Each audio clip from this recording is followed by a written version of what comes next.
My name is Bill Goldberg. For 18 years, I've helped people who have left cults understand their experiences and reclaim their lives. We hope this tape will help you to do that too. The practical steps and the length of time it takes for recovering are different for everybody. There's no magic formula. You have to decide what works for you and go at that pace. Recovering can be a long and complex road. It can be a difficult process, but it can be done, as we'll see from the former cult members we'll meet today who are successfully rebuilding their lives.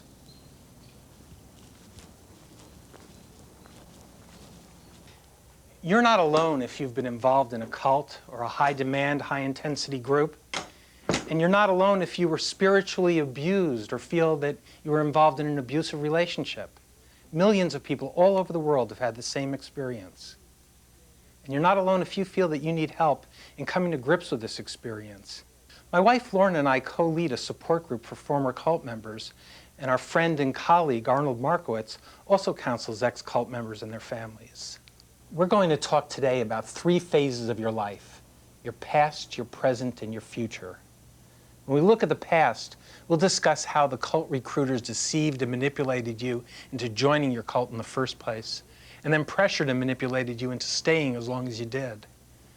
When we talk about the present, we'll see how you feel about the cult experience today. And when we look ahead to the future, we'll give you strategies and make suggestions as to how you can rebuild your life. These 3 phases of your life are closely intertwined. You can't begin to deal with the conflicts and emotions you feel today or look ahead to the future until you've examined your past and understood it. You can't begin the recovery process until you come to grips with the way you were recruited, the fact that it could have happened to anyone, and the fact that it wasn't your fault.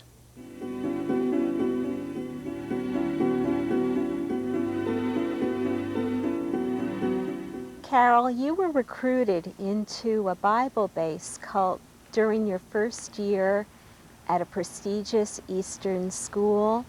What do you think the factors were that made you vulnerable to the cult? I think freshman year in college was a lot of transition for me, and because of that I was rather confused. I think I wanted to discover a lot of new things, but for the first time I was away from home, so very far away from my family and from things I was familiar with, and I was under a lot of academic pressure, more than I had anticipated. I didn't know I was joining anything when I first got involved. I thought I was going to a discussion. What appealed to me was the sense of idealism and some of the things that they were telling me that they were doing in the community. The group I thought I was joining bore very little resemblance to what I ended up actually being involved in. If I had known what the group truly was and the kind of commitment I was going to be asked to make and the kind of abuse that went on in the group that I had no idea when I joined was, I thought I was joining a group that was, I was idealistic, that was going to bring about world peace and do very, very good things. I believed I was going to be helping people, and what actually ended up happening was totally different. And for me, it was a gradual, fairly gradual process. I have always believed in God, and so any time I was told that, well, if you truly love God or if you really believe that your faith is strong, then you would do this for God. And so I was manipulated by guilt, by always feeling like if I didn't do more for them, if I didn't make more time for these group-related activities, that I wasn't putting God first. And that really touched on something that meant a lot to me.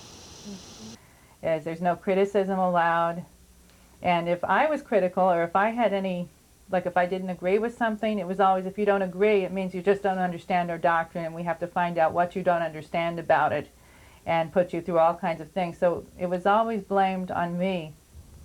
We were the chosen people, or the chosen, we were the lucky ones. Our lineage had prepared us for this time, sort of the rescue team of the world. And I had to say that it really made me feel like there was a purpose in my life. You know, it made me feel like, I'm here, I've arrived, this is it.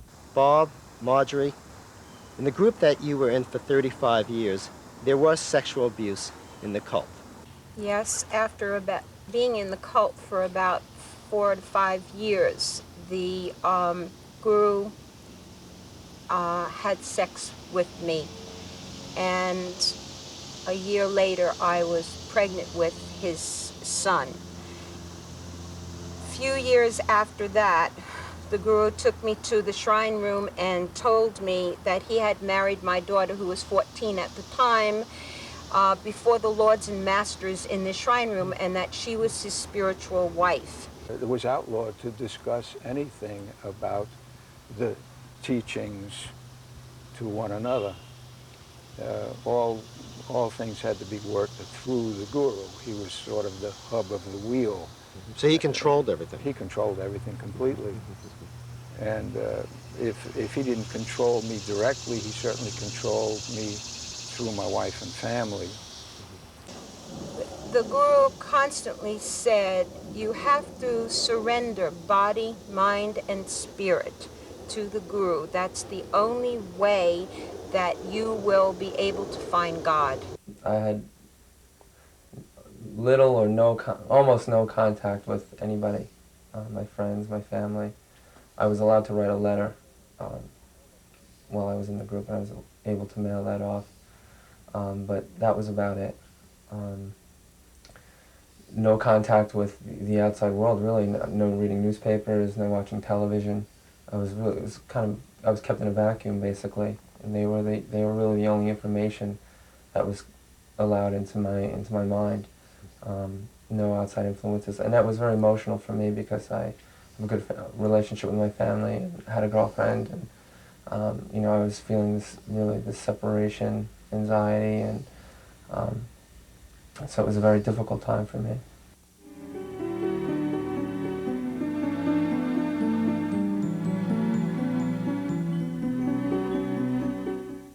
Words would be triggers, like certain words from the Bible, even the term Lord, because we believe that our leader was Jesus. Different words would be triggers also that would jolt my mind back into a way of thinking the same way that I would have thought in the group. Even if it was for a split second, it would do it. I had difficulty concentrating. I would read a paragraph and literally have to go back and sometimes read it 2 and 3 times over again. And I never had problems, comprehension problems like that before. Well, one of the problems, for example, when we meditated, we used a candle. And I found that if I went to a restaurant or even, anything that had anything burning like a candle, I would get panicked.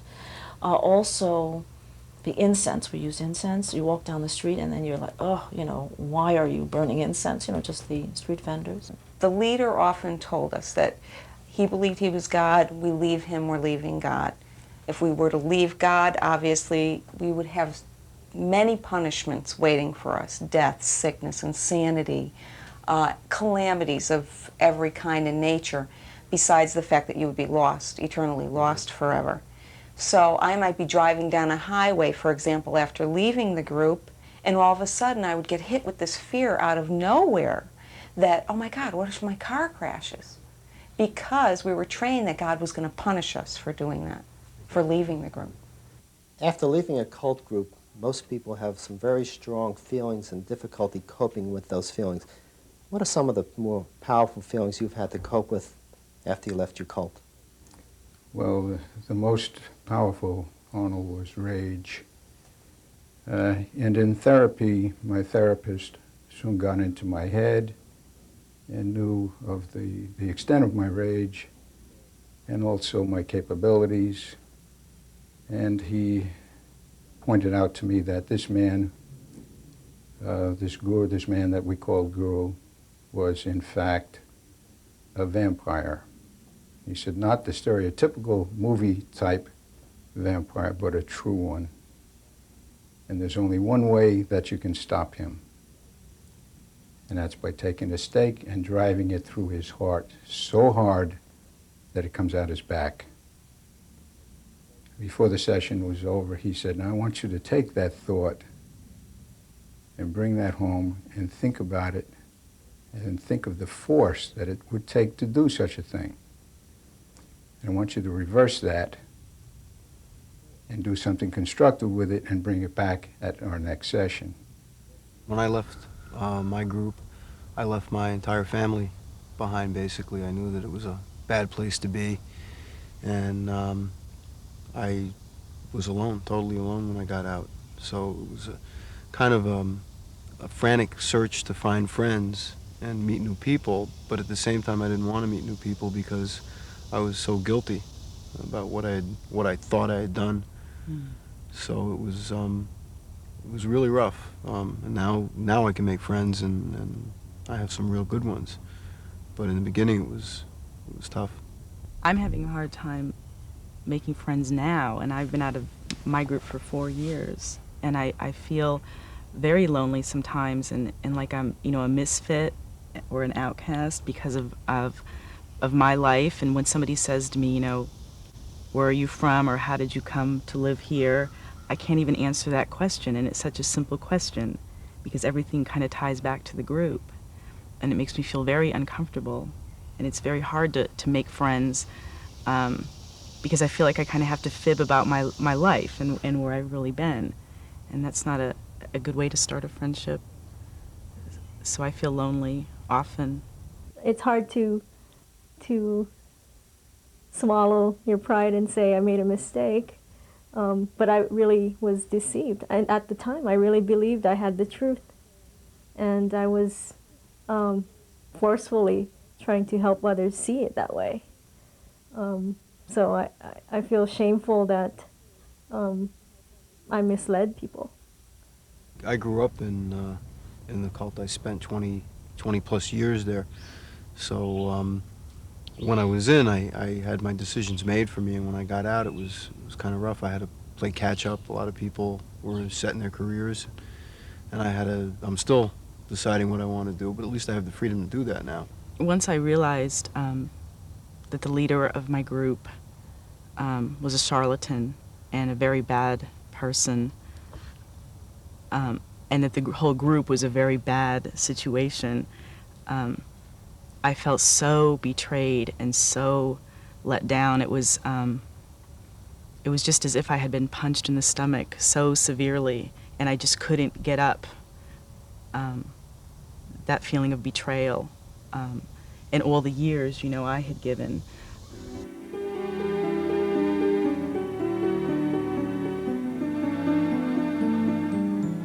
When we left the group, we were financially devastated. We really left with 50 cents in our pocket coming back from Connecticut. And my family, of course, did not understand how poor we really were. So basically, we had to start from scratch coming down here. We had to find new jobs, new peers, friends, and people who understood how severe a high-impact cold can be. So here we are in our mid-30s, starting from scratch, trying to get a home, money for our children, for medical care, that we need a car, and every other thing that normal people have in their mid-30s and 40s. We had none of these things when we came out of the cult. So there was just a massive amount of work that I'm still working on, involving relationships, the business acumen that women must have to survive. For example, in the cult I was in, women and men were separate, and men were receiving preferential treatment from the guru. In some cases, some of the women members had stopped being professionally active in order to please the guru, and some of the men had also. So I have to still do a lot of house cleaning in terms of general mind control issues that are triggers in my system, so that I will not feel guilty for the success that I had before I got to the cult. And then repairing the damage, and then being able to build myself back up to what I once had, and then to go beyond that. Well, start out with something pretty simple, because you don't want to get a job that's going to put a lot of stress on you right away. You had enough of that in the cult, and you need to save your energy for recovering. So I would say try to take something very simple that doesn't demand a big resume where you're going to have to explain a 10-year gap. Like if you apply for some big executive position, even though you might have developed those skills in the cult, it's better to start simple. Take temporary work. That can actually pay very well. Learn a word processing system or something like that. That's what I did, actually. Or you can wait tables, something where you don't have to take your work home at night. Be patient with yourself, and that's fine if you want to take easier jobs in the beginning. I found after I left the group that I needed some kind of relationship with God, and at first I couldn't even look at the Bible, because every time I tried to read the Bible, the leader's voice would be all I could hear. So I couldn't read the Bible for some time after I left.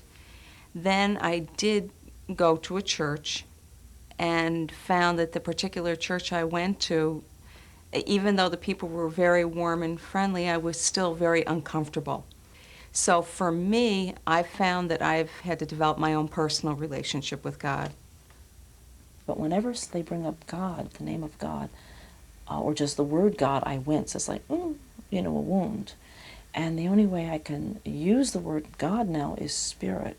I can say spirit, but I cannot use the word God comfortably, unless I think of matriarchy, and then I'm still scared of an individual who has so much power that they can wound so many people and kind of walk away and leave wreckage, and that's the cult leader. Having had such a bad experience in my group, I think it's distorted my view of God.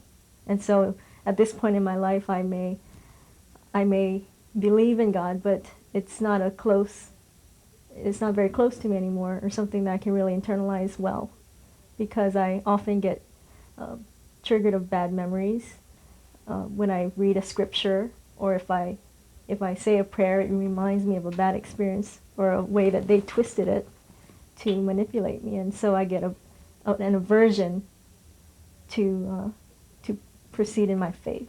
Fortunately, our family is still intact. My wife and I and our children are still together as one, and I'm really grateful that we are, because many people that come out of groups like this have so many severe problems that they break up and problems occur. We're very fortunate to be together.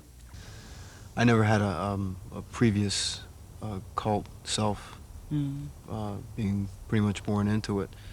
So I'm right now in the process of finding out who I am and what I like.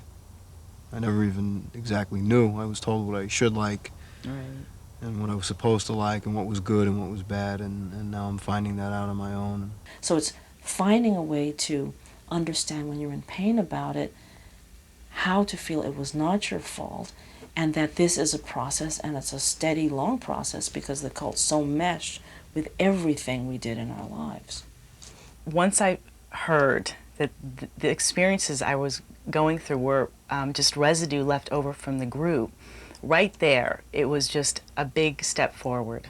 Once that information was given to me and I understood it, because I might have heard it before when I was depressed, but not really taken it in.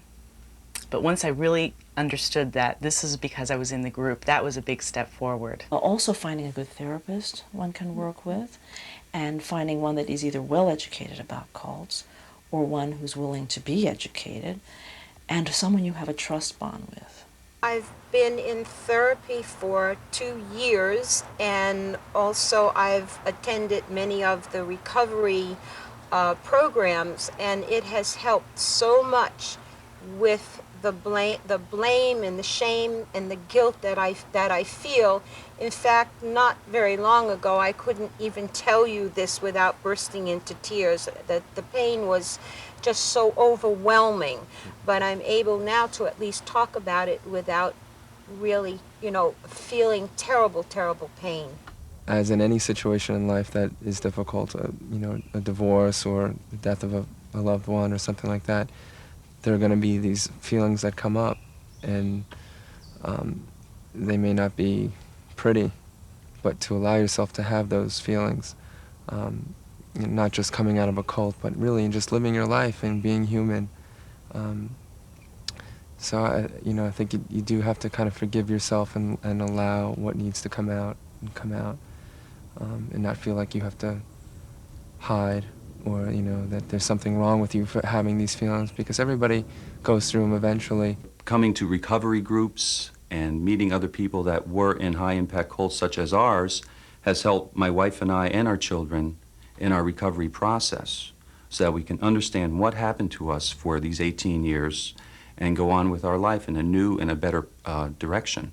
You're not alone, and that's one of the things that helped me to recover, was realizing that I wasn't alone in all this, that other people had been in very similar situations, and that there were more similarities than differences, even though every group is different, but you're definitely not alone. I feel so free and so good from leaving the Colts that I have a new perspective on life and a new vision that our lives are going to turn in a better direction. I feel a profound sense of freedom, like I've been liberated from a prison, which in reality I was. By watching this videotape, you've already made a good beginning in your recovery journey. You can build upon what we've discussed here today. The resource guide that comes with this videotape contains the names of experts and organizations that you can contact for further information and assistance. There are resources that you can look at that will help you to further understand the concepts of mind control and cultic manipulation. There are conferences and recovery workshops that you can attend. Your friends, family, and counselors will find individuals, organizations, and publications that will help them. Recovering from cults or abusive groups or relationships can at times be very difficult, but as you've seen, it can be done. It requires determination and patience with others and patience with yourself. I'm reminded of a scene I saw in a movie once in which two men had the task of building a road. There was a huge mountain of rock right where they were supposed to build the road. And one man walked up to the mountain and said, "This is impossible. We're never going to be able to move this mountain." And the second man walked up, picked up one rock and threw it aside and said, "Look, we've already begun, and you've already begun."